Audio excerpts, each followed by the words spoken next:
अस्सलाम वालेकुम। मैं बिल्कुल ठीक हूँ और मुझे उम्मीद है कि आप सब भी बिल्कुल ठीक होंगे और जहाँ भी होंगे मज़े में होंगे। और उम्मीद है कि अल्लाह ताला सबके घरों को खैर व आफ़ियत के साथ रखे। तो सब सुपर वुमन और सुपर गर्ल्स कैसी हैं आप? सब ठीक है? आप सोच रही होंगी कि मैंने आज आपको सुपर गर्ल्स और सुपर वुमन का जो है वो क्यों आपके साथ जो है वो इंट्रो किया है, वो इसलिए किया है सुपर जो है वो एक लफ्ज़ नहीं है भई। आजकल जितने टास्क एक ख़वातीन को करने के लिए मिलता है, तो मुझे लगता है कि हर ख़ातून, हर लड़की जहाँ भी है, अपने अंदर वो एक सुपर ही है।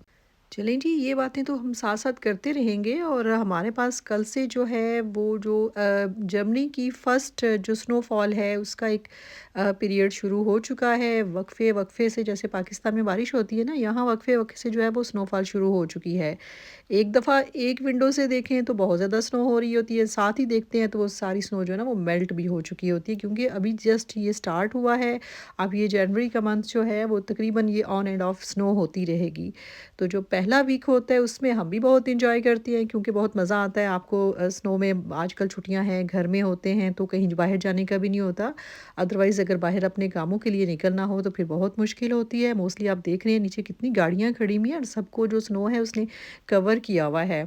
और आप सोचें कि जिन लोगों ने ड्राइव करके अपनी जॉब्स पे अपने कामों पे जाना होता है उनके लिए थोड़ी सी डिफ़िकल्टी होती है क्योंकि स्नो में गाड़ी भी ड्राइव करना थोड़ा मुश्किल होता है और वैसे भी जो है वो जाने से पहले आपका टाइम भी ज़ाया होता है, आपको स्प्रेज़ करने पड़ते हैं, आपको अपनी स्क्रीन क्लियर करनी पड़ती है और थोड़ा-सा मुश्किल काम है। पर इतना मुश्किल भी नहीं, वापस आते हैं अपने टॉपिक पे।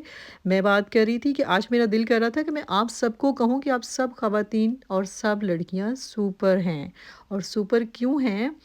क्योंकि सुपर एक लफ्ज़ नहीं है भई, हमें पता ही नहीं कि सुपर कहते किसको हैं। हम समझते हैं कि सुपर एक वर्ड है या सुपर बनने के लिए हमें कोई बहुत बड़े-बड़े काम करने पड़ेंगे, शायद कोई बहुत बड़ा मार्का होता है, जिसको सर करने के बाद जो है वो आप सुपर कहलाते हैं।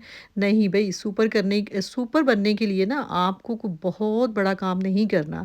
आप जहाँ भी हैं, आप अपने आप में सुपर ही हैं। क्योंकि वैसे वैसे तो यही लगता है ना कि सुपर जो है, जो स्टेज पे हो, जो बहुत कामयाब हो और जो कोई बहुत अहम जिसको कोई ऐसा मतलब कोई इनाम मिला हो, जिसको रिकॉग्नाइज़ किया गया हो कि ये सुपर है, तो उसी को सुपर कहेंगे। नहीं, मैं आज से आप सबको सुपर गर्ल्स और सुपर वुमेन ही कहूँगी। क्योंकि मेरा मानना है कि हर लड़की और हर औरत के अंदर कुछ ना कुछ सुपर ज़रूर होता है। कोई माँ ऐसी है जो खामोशी से थकन के साथ सारा दिन काम कर रही है, बच्चों के लिए मुस्कुराती भी है, अपनी तबीयत ख़राब भी हो फिर भी घर के सारे काम करती है, फिर भी खाना बनाती है, फिर भी बच्चों की केयर करती है। चाहे कैसी भी सिचुएशन हो, अगर कहीं गई हुई है, अगर माँ कहीं शॉपिंग करने गई है, किसी से मिलने गई है, लेकिन फिर भी उसको फ़िक्र होगी कि मैंने वापस जाना है, ये मेरे काम हैं जो मुझे करने हैं, तो फिर वो सुपर ही हुई ना। और माँ की डेफ़िनेशन में तो कुछ कह ही नहीं सकते हैं। आपकी माँ आप 7 समंदर पार भी होगी ना, आप यहाँ तकलीफ़ में होंगे तो उसका दिल कर रहा होगा कि वो उड़ के चली जाए और अपने बच्चों की सारी मुश्किलात हल करके आ जाए। और अगर एक बीवी है तो उसकी कोशिश ये होती है कि मैं अपने हस्बैंड के आने से पहले घर के सारे काम करूँ, खाना बना के रखूँ, कपड़े इस्त्री करके रखूँ, कपड़े धो के रखूँ, लॉन्ड्री करके रखूँ, बच्चों की मतलब केयर करूँ, अपने इन-लॉज़ की, फैमिली की, हर जगह जहाँ-जहाँ भी है। और ये कोई एक औरत नहीं करती है। हमारे माशरे की हो या यहाँ के माशरे की हो, हर औरत बहुत स्ट्रगल करती है और बहुत काम करती है। जहाँ कहीं भी उस जिस क्राफ़्ट में भी वो है ना, वो बहुत अच्छे से उन चीज़ों को मेंटेन करती है। तो फिर यही सुपर होता है ना, वो तो नहीं है जो स्टेज पे चला गया जिसको रिकॉग्नाइज़ कर दिया। हाँ, वो ख़वातीन भी अपने अंदर बहुत पावर रखती हैं, डेफ़िनेटली हम उनको भी कहते हैं, लेकिन आप ही सुपर हैं।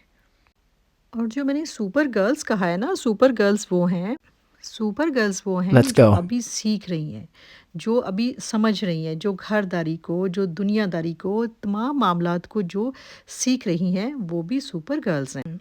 और super girls and super women मुझे भी कुछ आज अपनी वार्डरोब की चीज़ें जो हैं वो सेटल करनी थी क्योंकि बहुत टाइम से मेरी वार्डरोब बहुत डिस्टर्ब हुई हुई थी। कुछ वेस्टर्न होते हैं, कुछ एशियंस होते हैं, डिफरेंट ड्रेसेस थे जो बीच में मर्ज हुए हुए थे। मैंने सोचा आज उनको थोड़ा बहुत जो है ना उनके डिफरेंट पार्टिशनिंग की जाए, जो ड्रेसेस जहाँ के हैं उनको वहीं रखा जाए। अच्छा, ये मैं आपको कुछ कॉर्ड सूट्स निकाल रही हूँ। मैं एक डिटेल में वीडियो बनाऊँगी जिस पे हम कपड़ों पे भी डिस्कस करेंगे। आज चूँकि हमारा सब्जेक्ट जो है वो कपड़े नहीं है, बस रैंडम साथ-साथ काम कर रही थी तो साथ-साथ सोचा कि आपके साथ छोटी-मोटी बातें भी कर ली जाए ना। तो कॉर्ड सूट्स लड़कियों को और ख़वातीन को बहुत अच्छे लगते हैं। आजकल आपको पता है ट्रेंड है कि आप एक ही जैसे कपड़े पहने, आपका सेम ट्राउज़र, सेम शर्ट और उसके साथ कोई भी मल्टी कलर्स का आप जो है वो स्टोलर वग़ैरह ले सकते हैं। इस तरह की ड्रेसिंग करें आप बहुत अच्छे और बहुत डिसेंट लगेंगे। सॉलिड कलर्स तो आपको पता है पहले ये था कि दुपट्टा और शर्ट और मतलब तीनों डिफरेंट होते थे, वो भी अच्छा लगता था क्योंकि ट्रेंड था। तो आजकल तो जो डिसेंसी में चीज़ें आती हैं वो सॉलिड सूट्स आते हैं, सॉलिड कलर्स के आते हैं जिसमें आप तीनों चीज़ें सेम होंगी तो वो बहुत अच्छी लगेंगी। तो ये जनाब ट्रेंड्स थे जो हमने आपके साथ थोड़े बहुत डिस्कस किए हैं, लेकिन आप जो है एक जो आपने मुझे बताना है कि हम इस सब्जेक्ट पे वीडियो बनाएं या नहीं बनाएं, जिसमें हम ड्रेसिंग के बारे में जो है ड्रेसिंग सेंस के बारे में हम बात करेंगे। जितना मेरे पास नॉलेज है मैं अपना नॉलेज आपके साथ शेयर करूंगी कि आपको जो है वो ड्रेसिंग कैसी करनी चाहिए जिसमें आप बहुत अच्छे, बहुत डिसेंट और बहुत खूबसूरत लगें। देखें, हर इंसान खूबसूरत होता है। बात ये होती है कि चाहे आप बहुत एक्सपेंसिव चीज़ें पहने, खूबसूरती या डिसेंसी का ताल्लुक इससे नहीं है कि आप बहुत एक्सपेंसिव वार्डरोब हो, एक्सपेंसिव चीज़ें हो, नहीं। आप नॉर्मल रेंज में चीज़ों को आप कैरी कैसे करते हैं, आप चीज़ों को पहनते कैसे हैं। आप अगर सूट्स लेते हैं तो उनकी स्टिचिंग कैसी होती है, वो चीज़ मैटर करती है। वो चीज़ें आपकी पर्सनालिटी को इन्हेंस करती हैं। आपको कौन से ड्रेस के साथ कौन से शूज़ पहनने चाहिए, आपके पास जो आपका बैग है वो कैसा होना चाहिए, किस तरह के कपड़ों के साथ आपको किस तरह के बैग्स लेने हैं। ये नहीं कि आप हर तरह के सूट्स के साथ हर तरह के बैग कैरी नहीं कर सकते, आप हर तरह के ड्रेस के साथ हर तरह के शूज़ कैरी नहीं कर सकते। ये बात हो रही है अगर आपने मतलब डिसेंसी में आना है। आपने मेरे चैनल को लाइक करना है, सब्सक्राइब करना है और कमेंट्स भी करने हैं। ठीक है जी, अपना ढेर सारा ख़्याल रखिएगा। इंशाल्लाह कल किसी नए मौज़ू के साथ, नए व्लॉग में आपके साथ फिर से आपसे बात होगी। अपना बहुत सारा ख़्याल रखिएगा। आज आईने में देखिएगा कि आप आज आईने में देख